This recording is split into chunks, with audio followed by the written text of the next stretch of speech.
Hello, YouTubers. Welcome to my channel. My name is Dr. Forrest, and I'm with the Tell You Now show.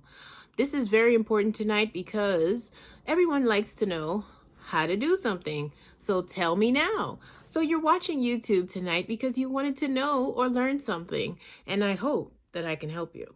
So if you like what I'm saying and you like what you're hearing, hit the like button and subscribe to my channel because I'm going to be bringing you lots of information that you're going to use for your day-to-day life. So tonight's conversation is about how to become a doctor.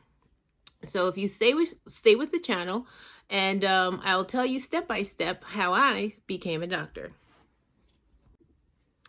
Thank you for subscribing to my channel. So I'm going to continue on with explaining to you how to become a doctor. So the very first step is that you should definitely get your high school diploma. That's going to be critical. Or you can get a GED. And then you can move on to getting your associate's degree, or you can get your bachelor's degree. Most medical students know what they want to do from high school, so they would go straight traditionally and do a 4-year degree. I recommend that you do a bachelor's in science.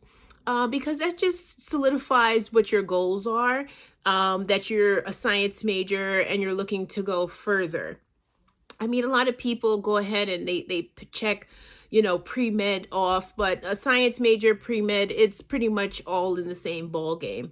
If you do finish your 4-year degree, you decide to change your mind and you become a science teacher, or you do some other subset in the medical field like physical therapy, or you can do physician assistant, then you can use your bachelor's degree as a stepping stone.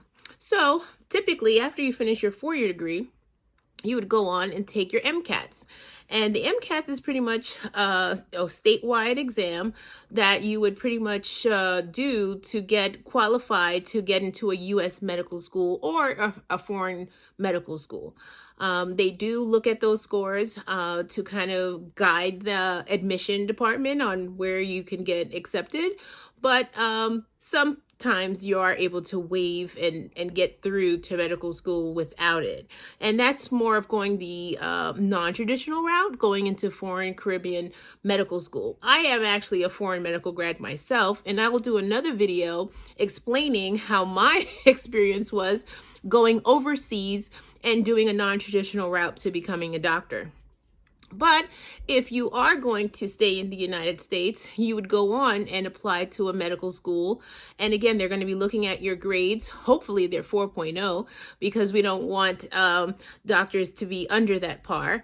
But you can still get in with a B average. So you want to have an A average or 90s, and they will look at your admission criteria. So you can be a good student and still get into medical school.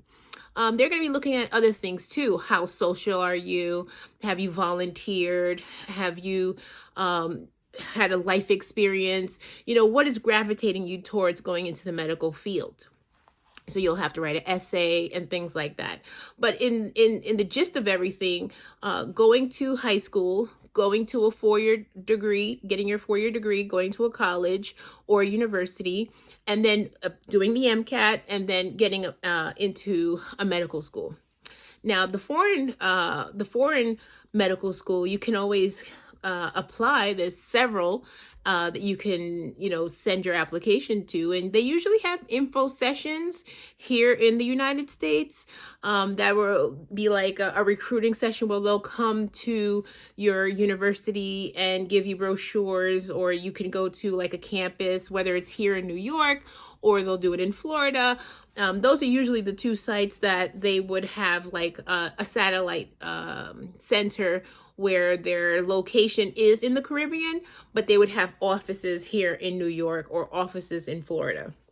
So again, I can go into in my next video about how to go to school, how to go to a foreign medical school, and how my experience was. So again, foreign medical school is still very highly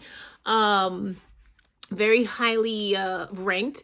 You can still come back to the United States and practice. A lot of people have done 2 years on an island, and then they would come back and do their 2 years of actual rotations where you would actually see patients and do the second part. So the first 2 years on the island is more of the didactic part.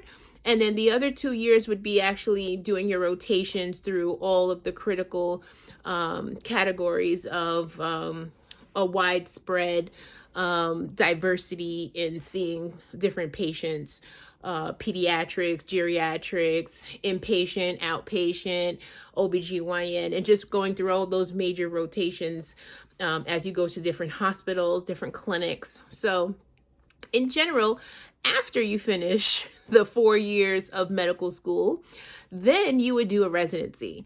But before you go right into residency, you want to know, what kind of doctor do I want to be? Do you want to be an OBGYN? Do you want to be a pediatric? Do you want to be an internist or an ER physician or a neurologist, right? So you kind of need to know while you're doing those rotations, and that's why they do them. They do them for you to get that exposure. You know, some people, they just know they want to be a doctor, but they don't know what kind of doctor they want to be. So again, it's kind of like soul searching to see what area that you find interesting. And once you know that, you can apply for a residency of your choice. Now, going into residency, you can choose different career paths. You can do academics. You can do hands-on, taking care of patients day by day. You can go into insurance firms where you are a doctor giving different prior authorizations for different exams. There's so many different areas that you can choose to do once you graduate from medical school. So you kind of need to know in that last year what kind of doctor you want to be, because you will need to apply for different residencies. So in gist, you can kind of go from a 3-year residency, a 4-year residency, or 5. That's typically the max. And then after that, you would become a fellow. So in general, I'll give you an example. A family medicine doctor will do a 3-year residency and graduate and start working. If you do, for instance, a general surgery residency, you will do 5 years of that residency. And then from there, you would graduate and be a general surgeon. If you want to specialize in doing, let's say, laparoscopic surgery, I'm sure some of you may have heard of, oh, I had my gallbladder taken out and they did it laparoscopic, for example.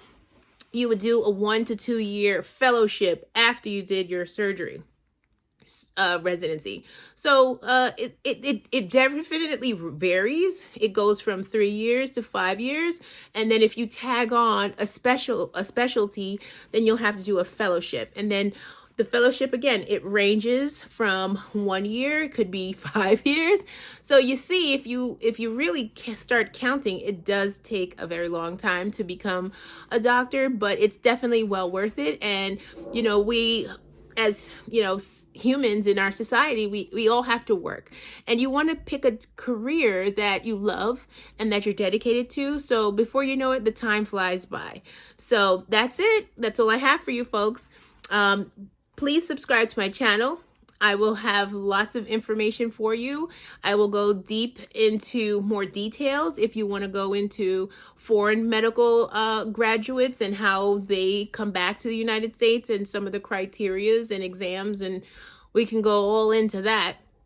Just look in my YouTube channel for foreign medical school graduates, and you can link into my YouTube page about that.